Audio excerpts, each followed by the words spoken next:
We are facing one of the most significant challenges in human history. Our workplaces are rapidly transforming, and many of us are at risk of being left behind, especially underserved youth.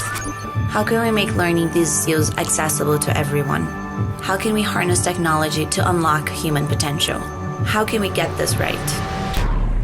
Announcing Unreasonable FUTURE, a global multi-year partnership co-founded by Fossil Foundation, Pearson, Accenture, and Unreasonable Group, to align the promise of advanced technologies with more inclusive workplaces and more socially responsible work. Disruption is inevitable, but we don't need to leave each other behind in the process. It's time to design a future where everyone thrives. Join the movement at unreasonablefuture.com. We're in the midst of a big change, and I think that technology keeps changing and evolving. So technology and AI and automation. And we're starting to really get to a point where invest in learning new skills, you become outdated very soon. For sure, I think that humans are fundamentally survivors.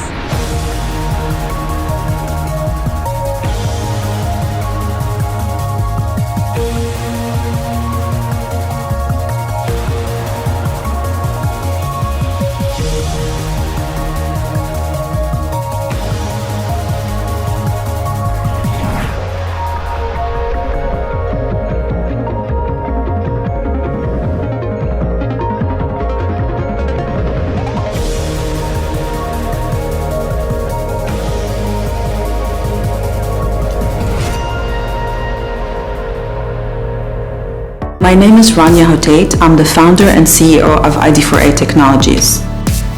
Traditional manufacturing processes and methodologies have been extremely inefficient and have led to the exploitation of hundreds of millions of people.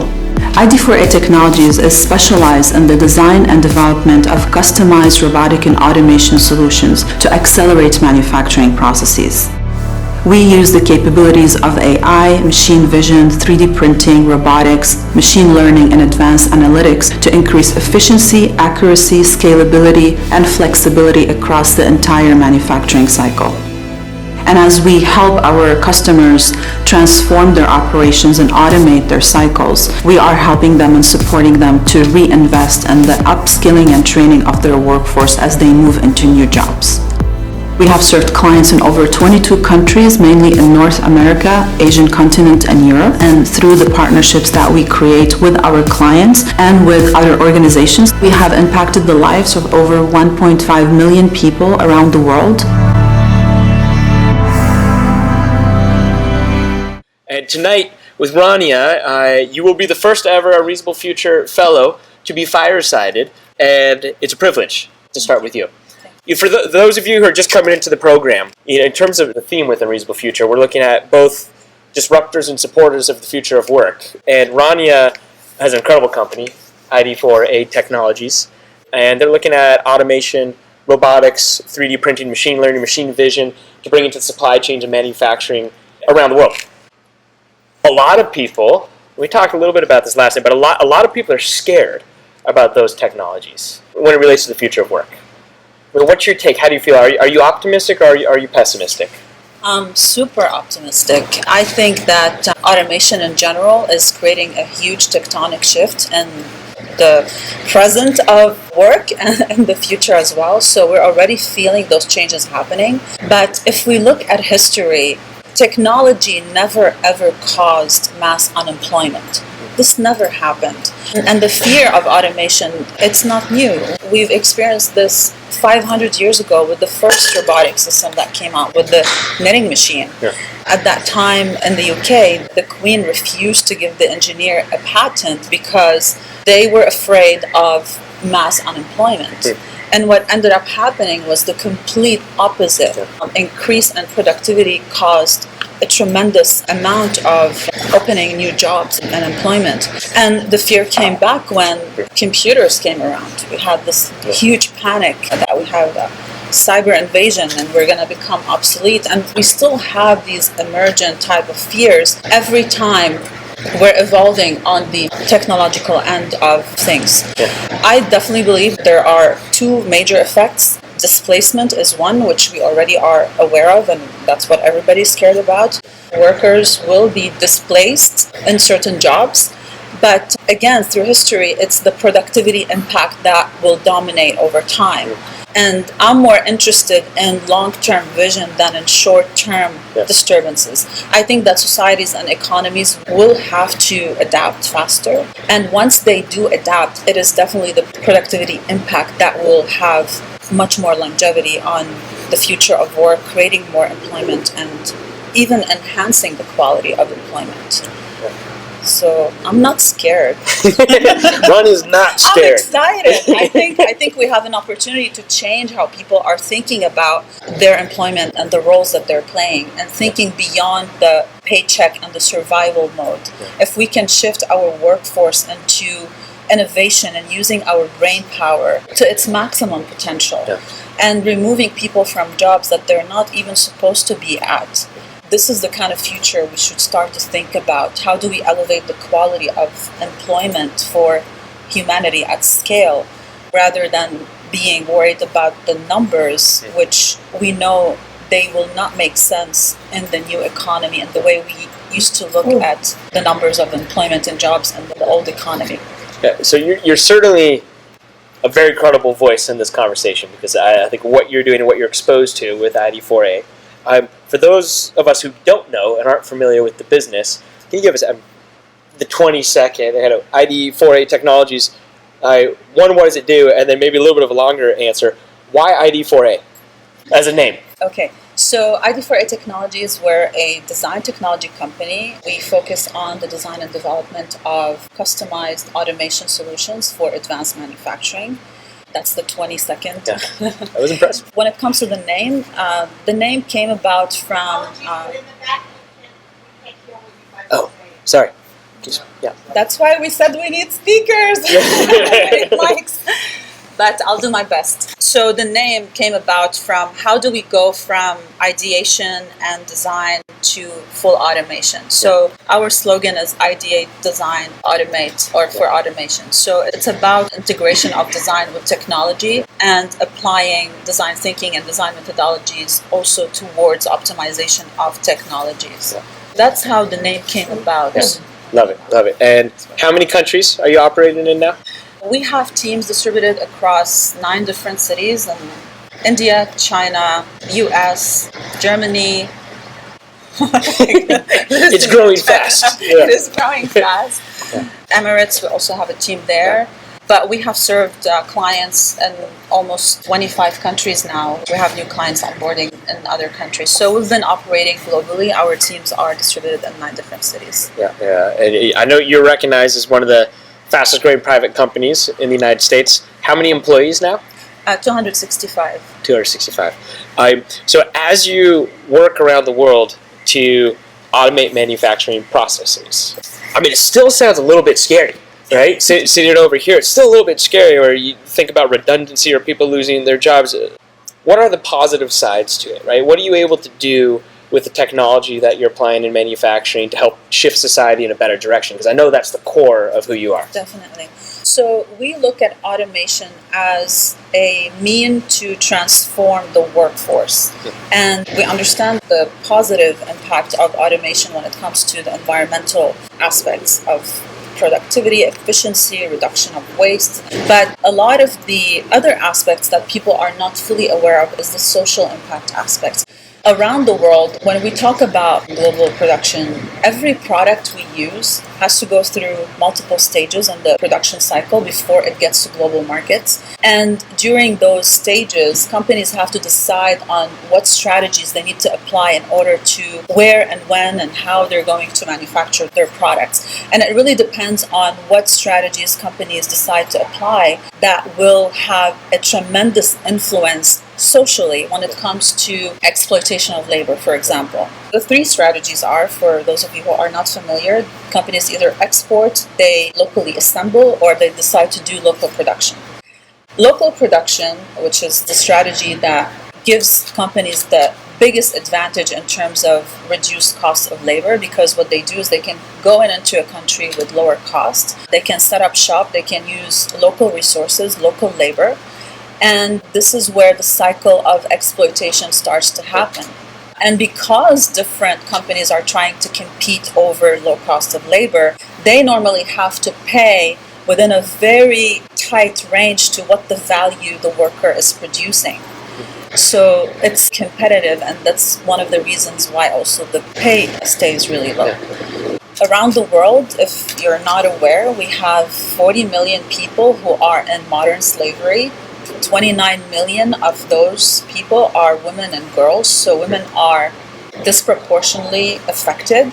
We have worldwide 218 million children between the age of 5 and 17 who are outside of school and working. And half of those, about 152 million of these children, are working in extremely dangerous environments, operating heavy machinery and tools, being exposed to toxins and chemicals that have irreversible damage on their neurosystem, reproductive system, and respiratory system. The highest numbers are in Africa, above 70 million. Then it goes down from there. Next is Asia Pacific. We're in the 60 million, and then the Americas and Europe and Central Asia, and then Arab states. So we have tremendous amount of people who are struggling in jobs that they're not supposed to be in. Over $150 billion in illegal profits have been made over the last 2 years from exploitation of labor. The highest amount of profits is coming from areas like construction, manufacturing, and mining. So it's a huge concern for us being in the manufacturing industry to tackle these issues where exploitation is happening. This would be my last question. Well, how do you actually do that? So because the incentive of companies to exploit labor, they want to reduce their costs, they want to increase their profits. So that's why they go in that route.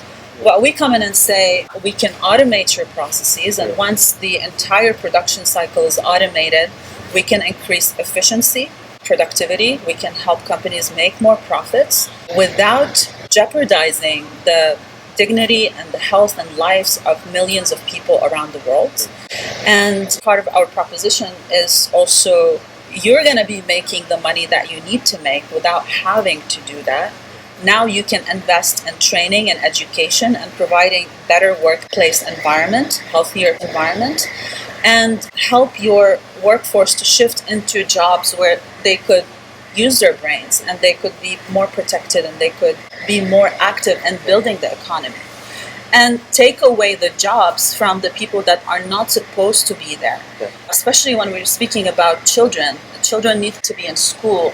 And if we want to see our future workforce thrive, we have to be able to find ways to eliminate the need of these children to leave their homes due to poverty and lack of education and go into these types of jobs to support their families in order for them to be able to go far beyond those couple years or 3 years of working in these exploitative environments.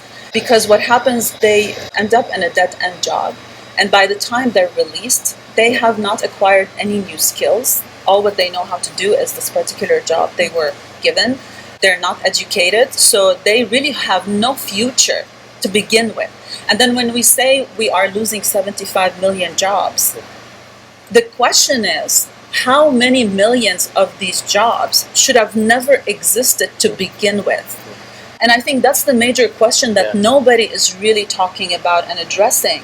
We're talking about numbers, but we're not talking about quality and human rights and what's happening to people around the world, and how can we help to change the infrastructure of employment from the base all the way up before we can be in fear mode. And we need more creativity, we need more innovation, we need more optimism, and we need more activism as well. Yeah. Rania, that is a beautiful note to end on. I think that if we're going to put our trust into the hands of anybody who's going to reimagine the future of manufacturing with your mind and your heart, I think we're off to the right start and going in the right direction. Thank you so much. Thank you. Thank you so much.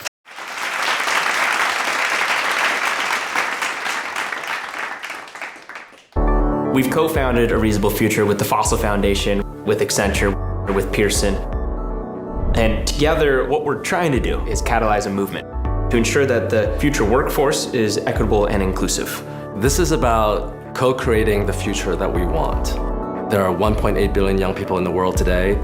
If we don't prepare them for a very uncertain future, then we will have failed. We need to be realistic, but we need to be ambitious. If you're going to take on these really difficult problems, you need a huge diversity of perspective.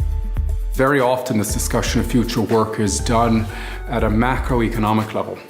What I think is interesting here is we're just getting down to the discussions of how to find and source and build the talent they're going to need. So to kickstart the movement, we brought together 15 growth equity CEOs, half disrupting the future of work and half supporting the future workforce. To the top ed tech learning, reskilling, upskilling, job training platforms on the planet, but also those that are disrupting big data, machine learning, robotics, 3D printing. I mean, these technologies that are completely transforming industry as we know it.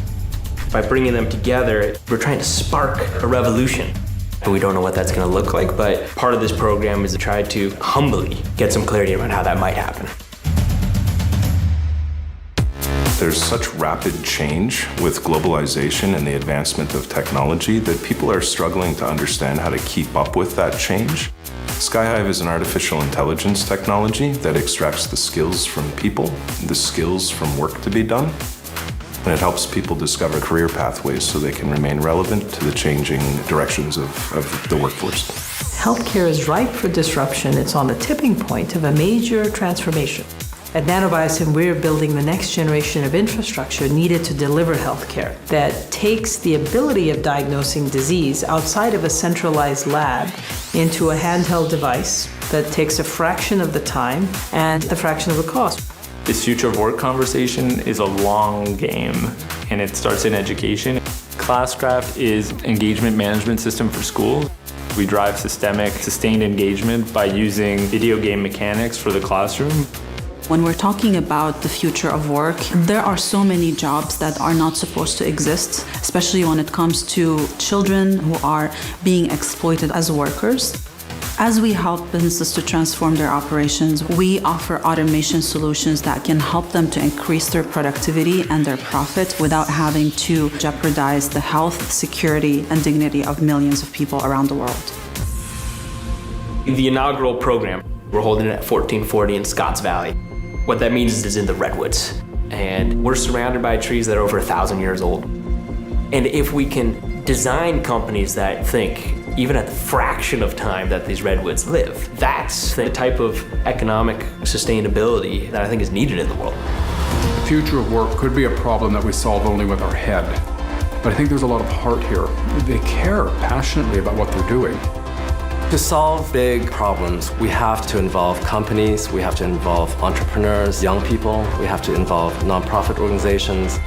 We should be intentional about how we can use our imagination to dream up solutions to human problems. We're surrounded by people here who are attacking the hardest problems. And when you see that, you've just got to be in awe and incredibly optimistic. What we're trying to do here is not just have a conversation, but surface the answers around how do we ensure that future generations thrive.